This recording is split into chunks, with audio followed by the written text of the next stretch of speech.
Hi everyone, welcome to our YouTube channel. For today's video, I'll show you how to see Snapchat Friends of Friends. Well, the first thing that you need to do is to open your Snapchat application, click the chat icon below, and then there you can see all your friends. Then after that, click on the friend request icon above. And then there you will see a lot of people in Quick Add.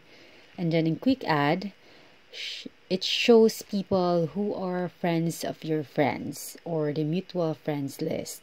Take note that you can see or you cannot see the friends of your friends, but you can see the suggested for you. Maybe one of this are friend of him or her.